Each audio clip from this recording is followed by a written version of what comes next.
দেখেন দেখেন, জয় গুরু জয় গুরু। এটা না একটা সাদা বকের মানে ঘর বাড়ি, সাদা বাঘের বাড়ি আর কি।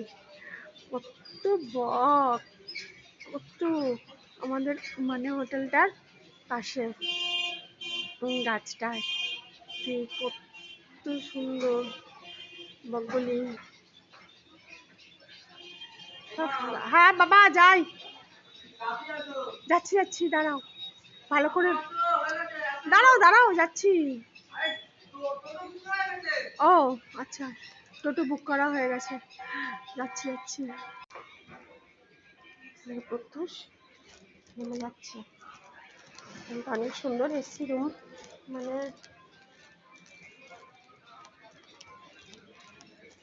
কি সুন্দর গাছ, কত সুন্দর বক ভর্তি।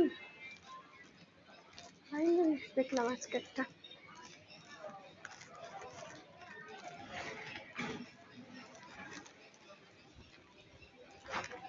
এখন ঠাকুর বাড়ির দিকে, ঠাকুর বাড়ি যাচ্ছি প্রার্থনার জন্য, প্রার্থনাতে যাচ্ছি আর হাতে থেকে একটু প্রণাম করবো।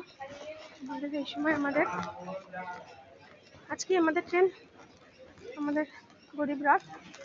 এই যে ওরা সবাই কোন দিকে চলে গেল আমি আর খুঁজে পাচ্ছি না। ও সামনের দিকে, আচ্ছা ঠিক আছে। এটা তো বৈদ্যনাথ ধাম, সবাই দেখেন কেমন করে বসেছে, লাল লাল সবাই ড্রেস পরেছে। বৈদ্যনাথ ধামে লাল আর সৎসঙ্গ সাদা। আমি এসব এইগুলো ভিডিও করতে অত মানে এফিশিয়েন্ট নই, জাস্ট ট্রায়াল করছি, চেষ্টা করতে করতে যতটুকু হবে। প্রত্যুষ রেগে যাচ্ছে আমি ভিডিও করছি বলে, মানে প্রত্যুষ আর কি আমাকে বলছে তাড়াতাড়ি যেতে হবে, ওই জন্য। আমাদের দাদা যাচ্ছেন মেজাজ নিয়ে।